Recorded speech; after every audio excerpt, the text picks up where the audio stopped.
วัสดีครับ เยอะมึงอ่ะหนักเท่า เดี๋ยววันนี้เราจะพาไปพายเรือนะครับนี่กลางแม่น้ำนี่ติดนี่ตลอดเลย หนักเท่าไหร่ตอนเนี้ย ข้างล่างมีเดย์ครับเดย์นะครับพายเรือ ตอนนี้ก็เป็นแม่น้ำนะครับเดี๋ยวเราจะไปพายเรือกันได้ไหมเอิร์ธเยสนี่ดู ตอนนี้น้อยตัวทราบตัวมึงทราบขอบ ตร คุ ง ณ นี้พายนะครับรายงาน ตรงทางเข้าวัดต้องใหญ่ทางนึงที่เราไปเก็บทางวัดหน้าบ้าน มีแม่พายนะครับ ตอนนี้ดูเขาพายก็ไม่รู้จะพูดอะไรนะเวลาทำคลิปกับเรือนะก็ไม่รู้จะพูดอะไรก็เดินไปก็ดูไป น้องไม่ถก นะครับเดี๋ยวเป้าหมายที่เราจะแมปมีเกาะตรงนู้น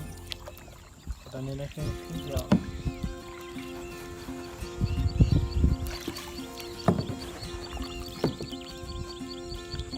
มีหลายตัวมาก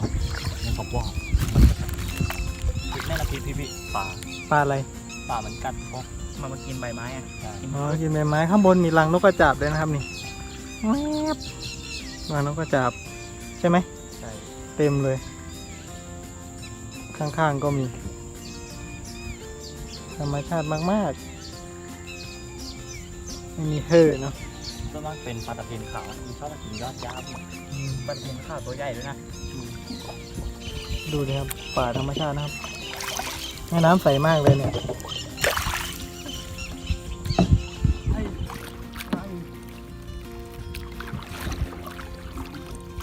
นะครับมาเที่ยวครับมาเที่ยวตรงนี้เป็นการพายเรือนะครับแต่ข้างล่างมีน้ำเชี่ยวมากเลยนะครับเดี๋ยวเราจะไปตรงนู้นนะครับเกาะตรงนู้นเยี่ยมมากเลยมันต้องมีคนเล่นมุกอ่ะถ้าเราไม่ได้จะตกตอนนี้เราก็ถึงอันนี้แล้วนะครับถึงน้ำตรงน้ำเชี่ยวนะครับแอ่งน้ำนะครับนี่ข้างหน้านี่เราไปลุ้นปั๊บ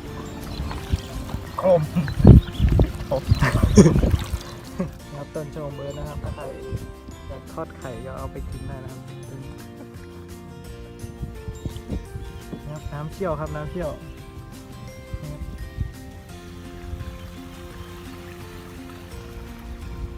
เฮ้ยชมธรรมชาตินะครับมีกอไผ่นะครับมีชะอมเอิร์ธข้างหลังก็มีกอไผ่ต้องดีแบบนี้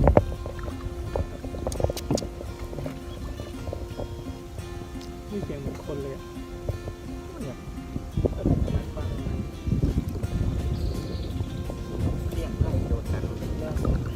ต้นไผ่นะครับมีเป็นต้นไผ่ปุ๊บปั๊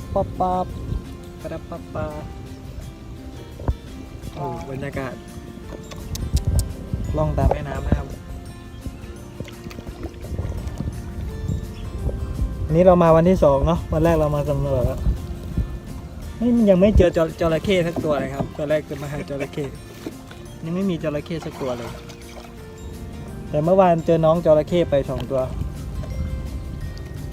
เขาบอกว่าแม่น้ำธรรมชาติมีจระเข้นะครับแล้วก็มาลุ้นอยู่ว่าจระเข้เป็นยังไงแล้วตอนที่เจอจระเข้เจอที่ไหนนะเอิร์ธที่ตอนที่เจอจระเข้เจอที่ไหน ก็ที่เราเจอกันนะก็ท่าลงเจอ่ะ อ๋อเคยเจอจระเข้ด้วยใช่ไหม ก็เกือบที่เราอยู่กันนะท่าลงเจคือตรงนู้น สวัสดีหรือยังตอนที่เจอ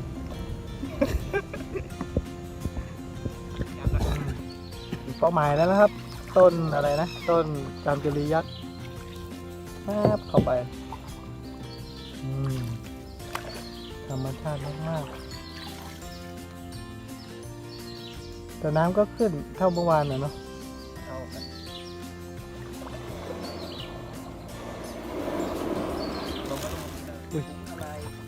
น้ำใสมากๆครับอันนี้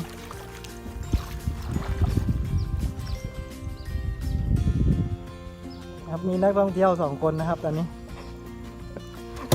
มาจากอะไรนะคนนี้มาจากเยอรมันกับอะไรเนี่ยอินเดียปะครับกำลังเอาเรือขึ้นนะครับตอนนี้จอดเรือก่อนเมื่อวานจอดฝั่งนู้นเนี่ยเหรอนี่คือเรือที่เราใช้พายมานะครับ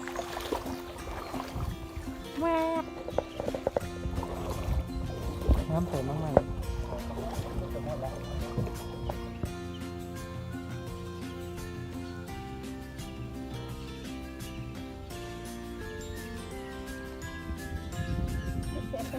เฮ้ยกูชอบเลย ๆ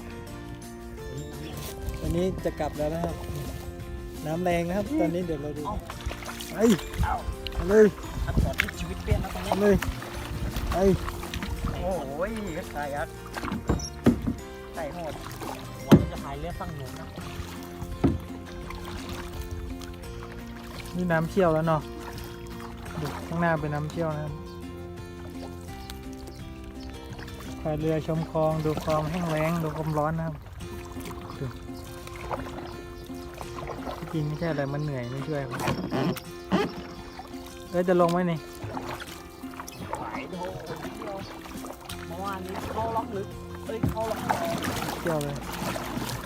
น้ำเชี่ยว เข้าล็อกไม่แรงสบายไหมล่ะ สบายเลยแหละไม่ได้ทำอะไรเลย ผัดบ้างนี่เอายังเอาดันเลย ไป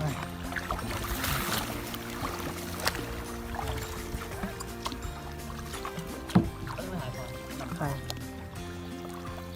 ไปดูปะ ฮัทครับได้กี่ตัว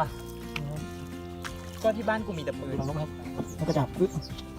ก็มาแล้วสอง ข้างบนนะครับแล้วก็จับ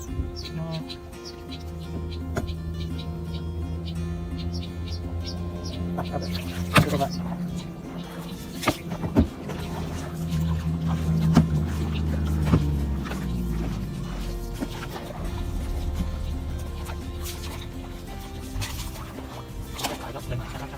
ทำไมอ่ะอุ้ยเสียง จะทำปากกัน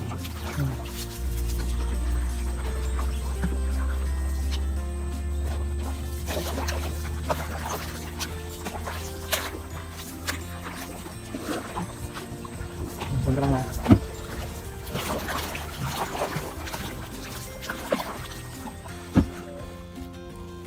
ตอนนี้เราก็กลับมาถึงโดยความปลอดภัยแล้วนะครับ ขอบคุณที่ติดตามนะครับ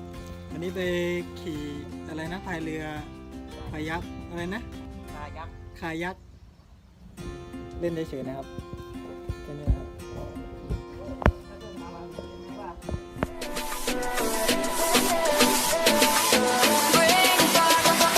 Summer